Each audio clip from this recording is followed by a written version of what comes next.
Hard to find a lot of criticisms when you make 15 straight shots. I'm not sure I'd ever been a part of. Well, I don't think I have ever been a part of 15 straight made shots.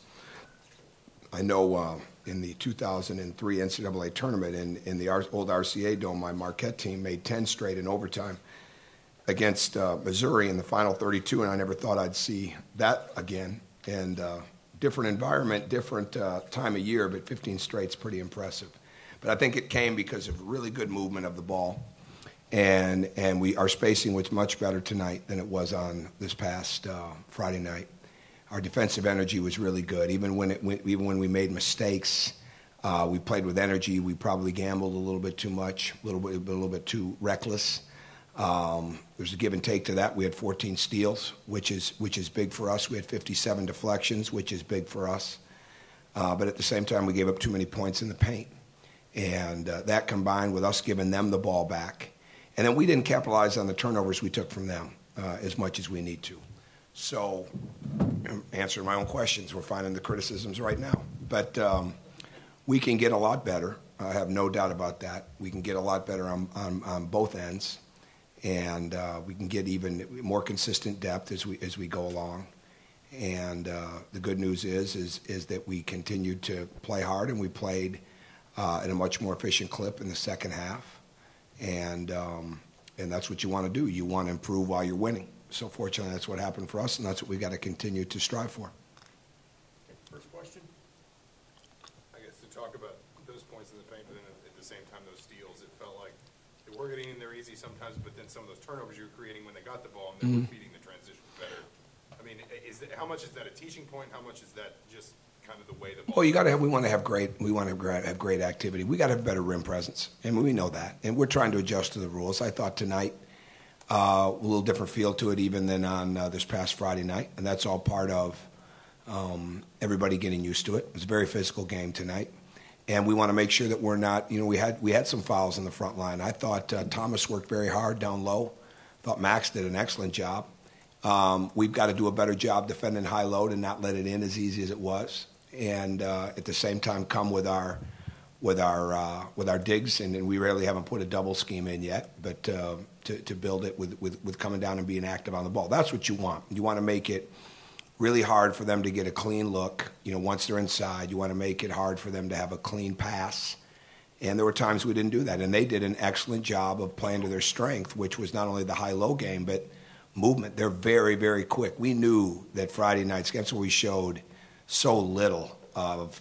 I'm not sure the team did see any of the Vanderbilt game, to be honest with you. We watched it, but they might have seen some of it. We knew that wasn't the team we were going to get tonight. Dave's too good a coach, and those kids are high-level guys. I mean, the films we had watched of them before was not indicative of the way they played on Friday, so we didn't fully expect to get that at all, and we didn't. They'll be a good team.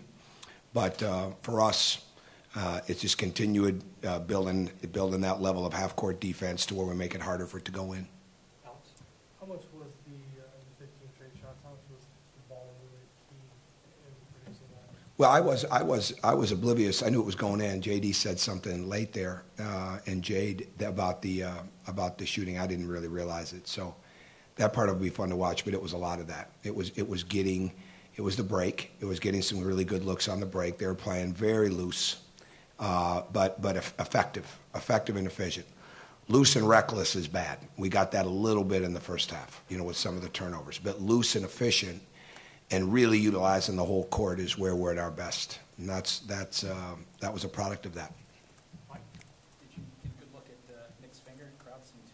Yeah, that was but my biggest thing was with that, I mean, I wasn't going to try to fix it, just make sure he wasn't dizzy and that he was going to be there to kind of help him if he started to get dizzy, and not to panic because he looked at it. So, but I mean, they fixed it right away. So obviously, it was a lot worse. It looked a lot worse than it actually was. It didn't affect his shooting. Had he made a three before he done that? Yeah, 1 for 2. Yeah, then he makes 4. So that's good news. I was definitely excited when they said he's fine.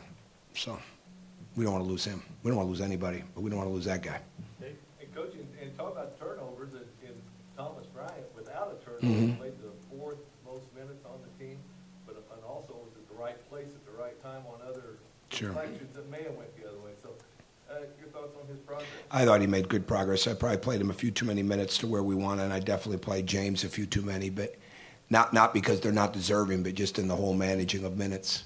But Thomas did a nice job, and he came back in after fouls and did a nice job. He played with really good energy, and he made a lot of strides from game 1 to game 2 because I thought he was capable of so much more on Friday night, and certainly his energy is noticeable, and people get excited about that. But I know about the energy. I want to see the efficiency, and I thought he played much more efficiently tonight. Not taking anything away from your first 2 opponents, but having a team like Crean in here Thursday before you go to Maui, just how important is that going to be for you? Well, it's going to be very important because they're really good. And I have paid the coaches told me where they've been picked in a couple of their polls, and I didn't see that. I mean, but I don't know that league as well anymore, but I know they're good. And I know they can usually score inside and outside, and they put all skilled players on the floor. They run numerous actions and sets. And I think Maurice Watson is really good. Really good, and he brings another dimension to their team. So they play tomorrow night, I believe, right? Yes.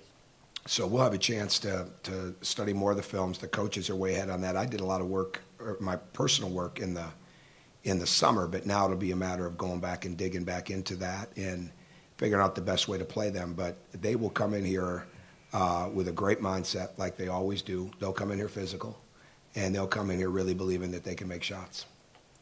Pete? When you mentioned about improving the rim presence, what will it take to do that, and in particular with Thomas, how good a rim protector can he be once he fully understands? Well, I mean, we got to continue to understand what it is. We've got 3 new guys inside, plus Max, who's new to us. And Max is in a different role than what he's accustomed to. So that will take some time. And Colin's getting back to speed. But again, you want to put really good pressure on the ball. You want to close up the driving lanes. We've got to continue to figure out how we're going to play the post. And then you want to have you want to make sure that you're really rotating on the penetration. So there's a lot of things that we just got to continue to build on what we're doing and just get better at it. And but we want to put pressure on the rim too. And there were a couple times when we weren't, and the guys were noticing that, right? I mean, and Yogi did some tremendous things in the post tonight when we caught him off the block. And that's the kind of action we've got to have. So it's just a matter of making it harder to get it in there and then trying to do your best to understand how to help and how to cover it with verticality without fouling. I mean, the other night, one foul, I believe it was Thomas had a foul because they said he put his chest into the offensive man. And then his hands were clean. I mean, that could be a game-to-game type of thing that we're going to see. Because the other night, I'm not sure that would have been called, putting the chest, and I got to watch the film. And I'm not being critical of the officiating. I'm saying it's new for everybody right now.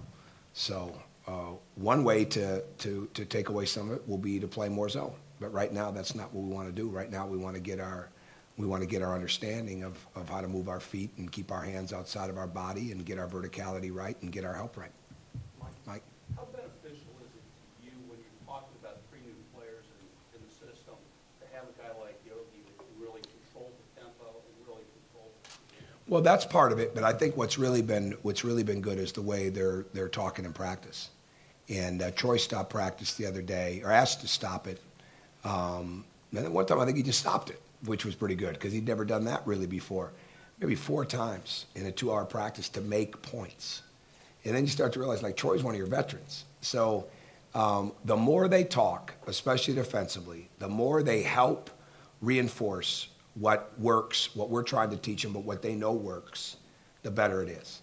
And then you want a lot of quick talking in the game. You don't want a lot of long conversations in a game, right? You want a lot of exclamation points and bullet points. You don't want long paragraphs when guys are talking in the game. Then you're not playing.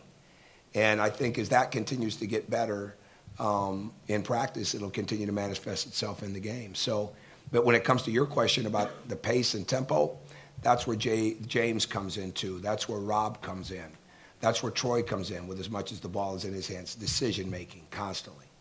And that makes the game easier for Yogi, who's already pretty good at those things. Zach?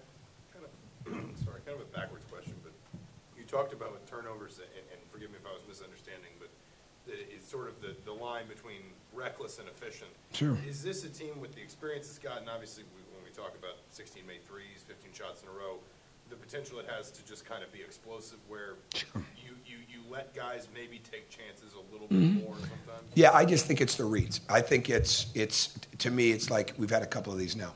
Straight ahead passes on the break. You don't throw a straight ahead pass. You've got to create an angle. So it's really about that to me. It's make the same pass, just create one dribble over to create an angle because you make it easy for the defender to get a hand on it when it's straight down the line. So that's just one example. It's more angle driven and maybe sometimes one dribble sooner driven, drawing a crowd and then kicking it rather than driving into a crowd and trying to make a play.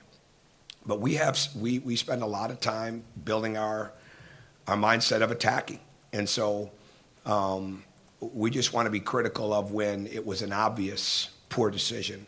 But I don't want to put them in a situation where they're not trying to make plays because that would harness a lot of playmakers. And we have a playmaking offense, right? Make plays for others. And the more we do that, it's amazing how much it goes back to each other. We had 5 guys in double figures tonight. So that's a huge part of that.